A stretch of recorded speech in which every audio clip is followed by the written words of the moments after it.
Okay, today I would like to talk a little bit about rolling and how it's related to some of the things that we've already done.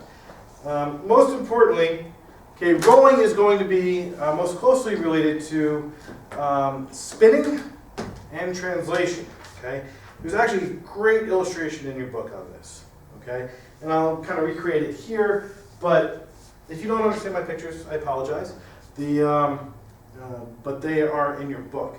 So essentially, what we're going to say is that if I have something, a wheel that's spinning, okay, so I have a wheel like this, okay, and it's just spinning on its axis. So it's going to spin this way. So the top here is going in this direction. We'll call that V. The bottom here is going with this V. Okay. So now, that's spinning.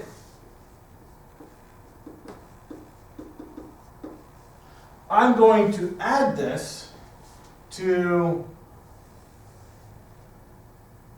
translation. In other words, this is just sliding across the ground with a speed v. Okay? All of these are equal to v. So I could call this like negative v here, v and v. Okay? This is called translation. Okay? So spinning plus translation is equal to rolling.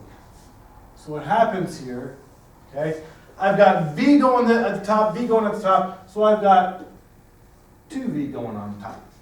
Okay? So if I take this as it's spinning here, okay, key thing to note, okay, when this goes over the top, this part up here is going faster than down here. Okay? This part up top here is going at 2v. This is 0. McGowan, please dial This is V. 1200. Mrs. McGowan, dial 1200. So right here, I have just v. At the bottom, I have negative v and v. That's just 0. Okay? So think about that for a second. Up at the top here, when this is rolling, okay? When this rolls, this up here is 2v. Right here, we get v. This is the speed that the car is actually rolling along. Okay, that should make sense.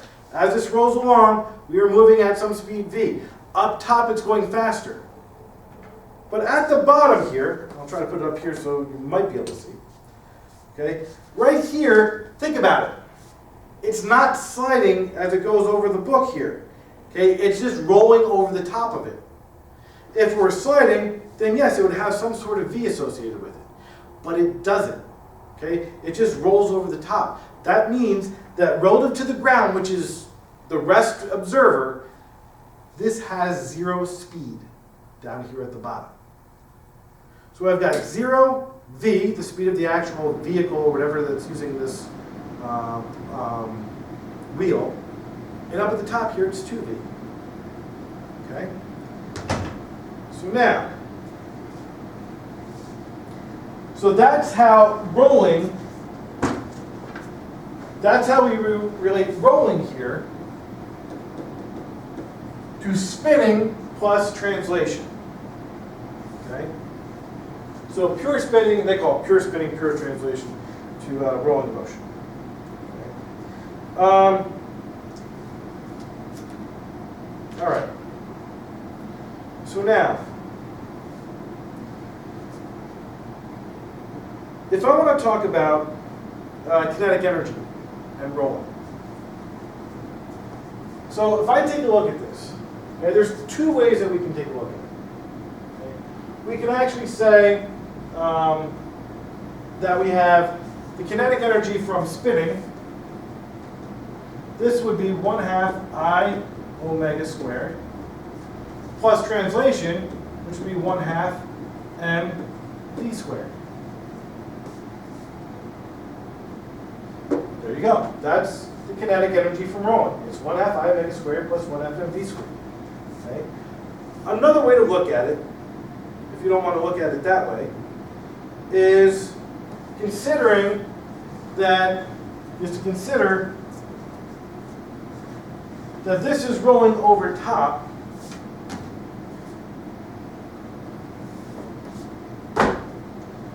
okay, of this book.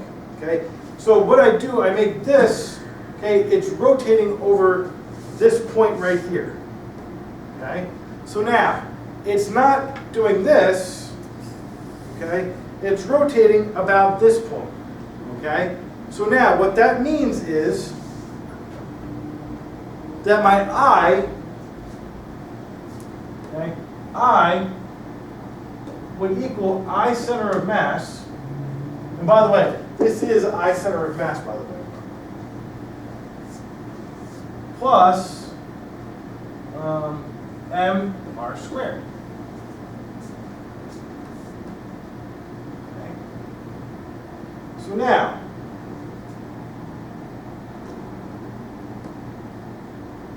kinetic energy is equal to 1/2 I omega squared.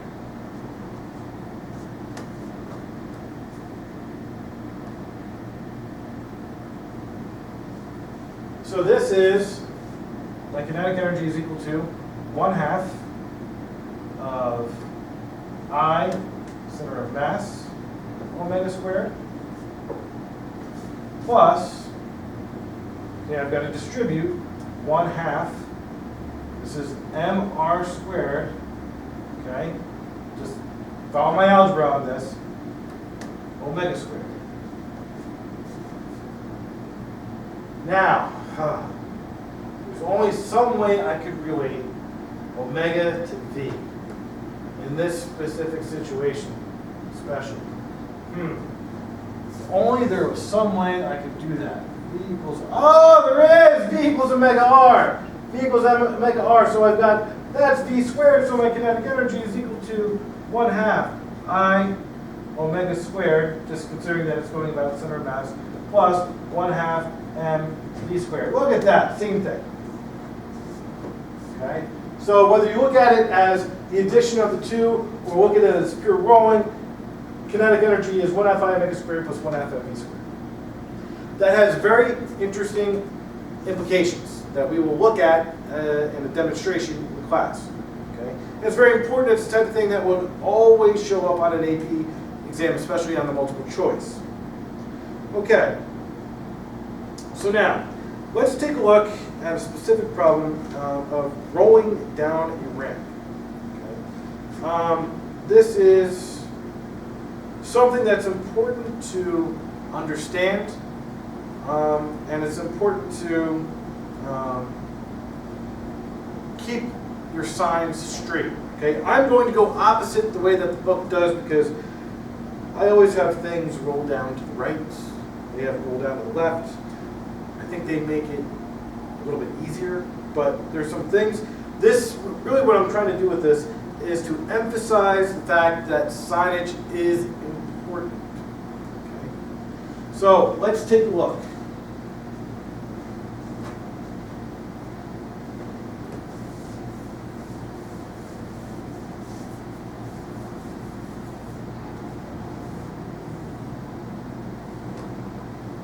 Okay, I have some sort of thing that can roll here.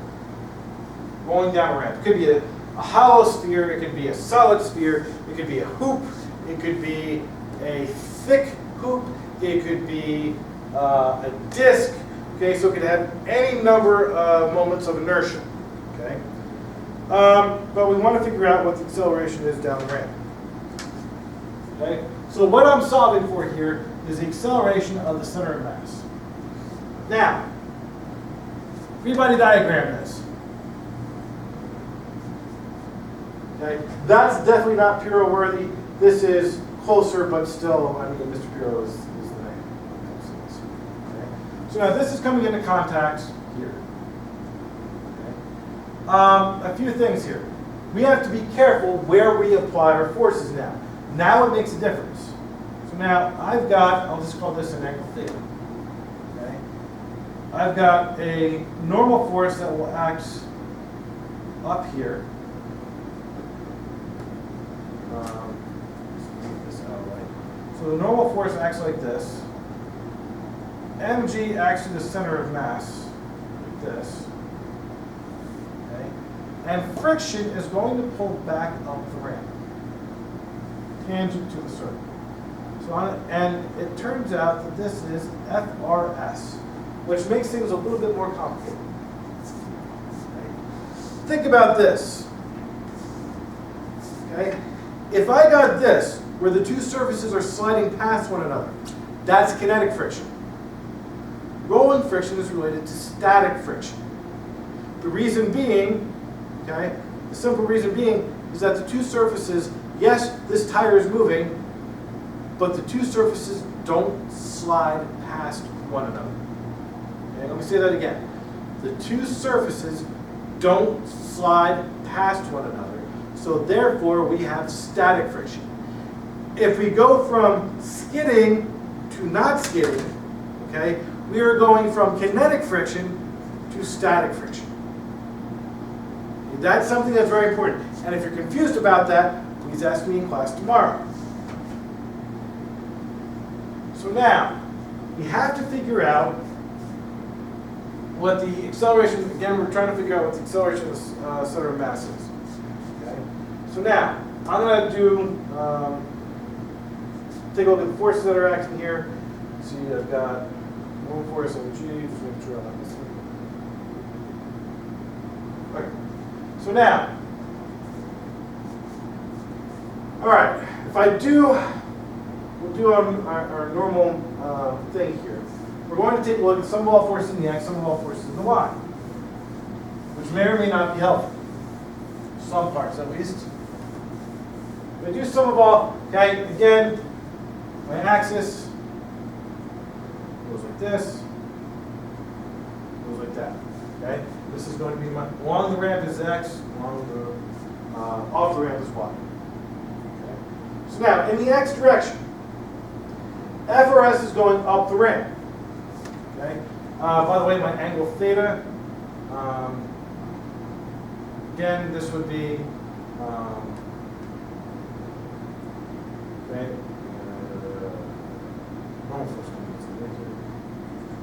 This is my angle theta right there. Okay. So if I'm doing this,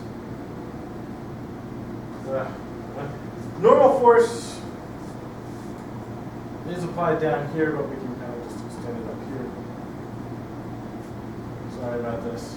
Just gets in the way when we stand there. Notice that force can be slid anywhere along its action. Okay. So it starts off here, but I can slide it up here without any real changes to what's going on. Okay? And I do that because it's easier to see how mg works here. So anyway, FRS is acting, if I do sum of all forces in the x, and this is really what I want to find, that's the mass times acceleration of the x. So I've got, this is going to go down the ramp, so I've got mg, and this is going off that axis, so I've got mg sine of theta minus FRS equals the mass times the acceleration. Hopefully mass drops out, because a lot of times we see this where the mass drops out. Maybe it does, maybe it doesn't. We'll find out. Sum of all forces in the y equals 0. Okay? This is not popping up off the ramp. If it were, then you'd have an acceleration in the y direction. We're not having that. The ramp itself is not moving. So now, in the y direction, FRS is purely in the x. Normal force is purely in the y. So normal force is going up. That has to equal mg cosine theta. Now, the temptation right here is to say, aha, I've got it. My normal force, if I multiply that by mus, okay, I should make note that I have a mus here. If I multiply my normal force by mus, I can plug that in here, the masses go away, I can solve for it, and I'm good to go. That's not the case. FRS does not necessarily equal mus times Fn. What was the relationship that we had between the two? It's not FRS equals mus times Fn. It's that it's less than or equal to mus times Fn. There is nothing here that says that we are at our max value. We can't use this equation. This is where you go, don't! And yeah, we have to move on. So now, all right, I say, okay, sum of all forces in the x, sum of all forces in the y. Sum of all torques about point P equal 0. Excuse me, equal I alpha. So torques are equal to I alpha. Statics on the brake.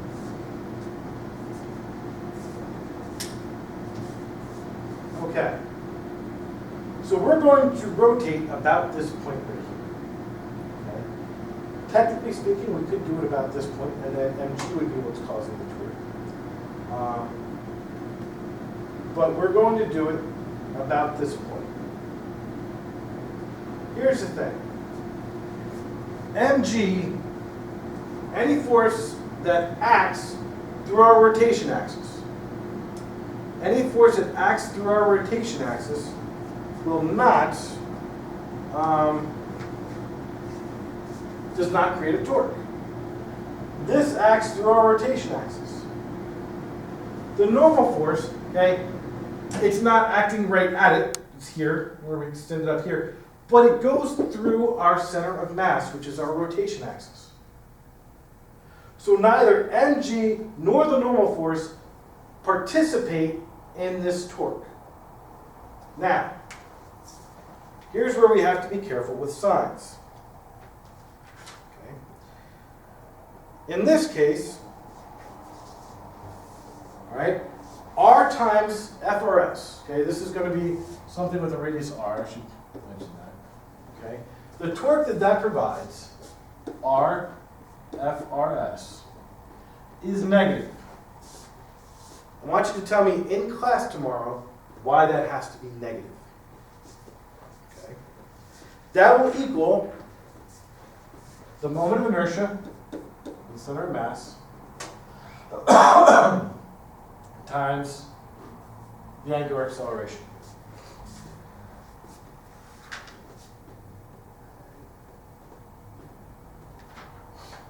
Now, that means that my static frictional force here, this is where I get my static frictional force from, is equal to the moment of inertia of the center of mass times alpha over r.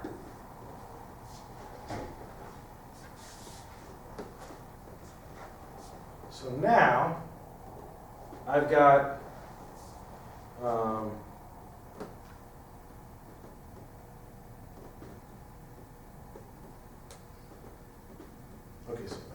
okay, so now I've got FRS. I can substitute that in over here. Now, here's the problem. I still have this alpha in the middle of it. I say, well, m is usually a given, g is usually a given, the angle that the ramp is at is usually a given. Maybe the mass again would be given. FRS would not be a given, so I have to look over there for it. And I'm solving for the acceleration. Moment of inertia, usually given. R, said given. Alpha. Alpha, the angular acceleration is not given. That's actually dependent on everything else that's going on. Here's the thing. As this slides down the ramp, there's going to be a relationship between the acceleration and alpha. Now you might go, oh, ha ha ha, Mr. Folks. V equals omega r, A equals omega alpha. And to a first approximation, maybe you're right.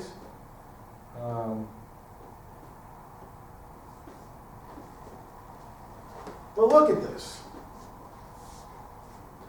This rotates, okay, this is going to go down the ramp, and I said that this is the positive x direction. Which way is it going to rotate, though, as it goes down the ramp? It's going to rotate clockwise. This rotates clockwise. A equals negative omega r because clockwise is a negative rotation. Okay? So the reason why I made why this has to be negative, I said that A equals omega r, that's true in general. But in this case, and we always have to be careful that any general equation is properly applied to a specific situation. As this goes down the ramp, this goes positive x, but it rolls negatively because it's clockwise. So I make that substitution up here. FRS is equal to, I should have a negative here, by the way. Negative I, center of mass, alpha, which will equal negative A over omega.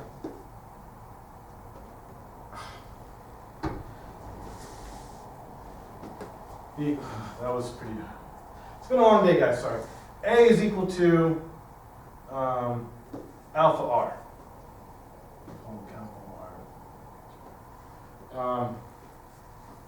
Not alpha and omega, whatever it was. Okay, not alpha and omega, that's beginning and end. Okay, sorry about that, guys. I'm not going to go back and rewind. Fix it. Okay, A is equal to negative alpha, V equals omega r, so A equals alpha r. And it's negative because as it goes down the ramp, which is positive in the x, it rotates clockwise, which is negative with alpha. So now, alpha here will equal negative A over r. Whew. Negative A over r. I did that once this summer where I made a big mistake. And I just edited it. I don't have time to edit right now. So, FRS is now equal to positive I, center of mass, A over r squared. Okay. Now I have static friction in terms of givens or what I'm looking for. I, center of mass given, r given, A, what I'm looking for. So what I'm left with here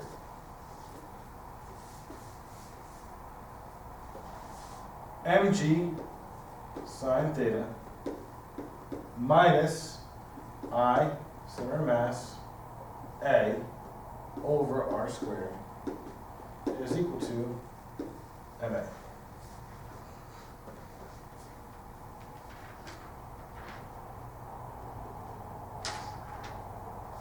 So now,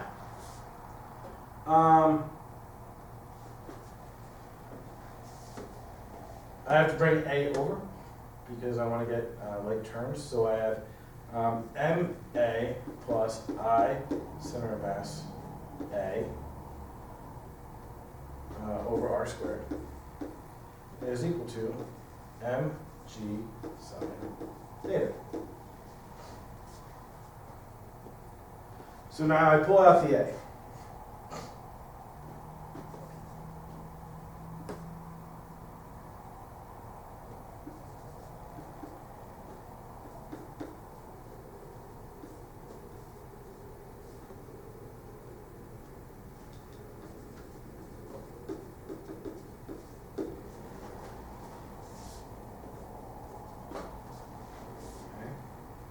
And so now my acceleration is equal to mg sine theta over m plus I center of mass over r squared.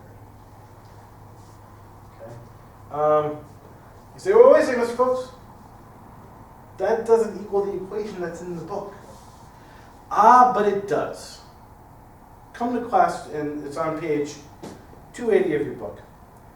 Prove to me, show me how you get from this to the equation in your book. By the way, and you say, wait a second, Mr. Folks, it depends on mass. Oh, nay, nay. Come to class tomorrow and tell me why this does not depend on mass. I bid you adieu.